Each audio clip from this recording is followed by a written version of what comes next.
咁要睇翻你嗰個 show 係啲咩 show 啦。咁如果佢係真係請你去嘅，咁你可能要準備翻啲音樂啊，你嘅打嘅 set 啊，咁可能1個鐘入邊營造唔同嘅氣氛啊，或者唔同嘅音樂，點樣令到啲觀眾情緒高漲，點樣令到佢哋好 high 咁樣好開心，都係一個工作部分。我實際點樣操作就要視乎你嘅音樂啦，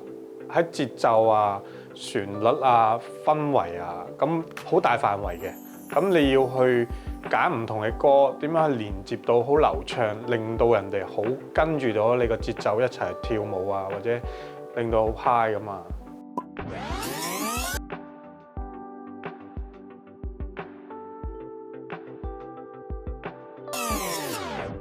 中意玩咯，中意聽呢類型嘅音樂嘅人咯，即係中意聽電子嘢嘅音樂嘅人咯。咁啊，中意慢歌嘅得唔得咧？難啲咯，因為 DJ 始終都係一個 party 嘅靈魂，去控制啲人嘅情緒。咁要中意玩啊，中意跳舞啊，中意聽啲relax 嘅音樂啊，或者啲好強勁嘅音樂咯。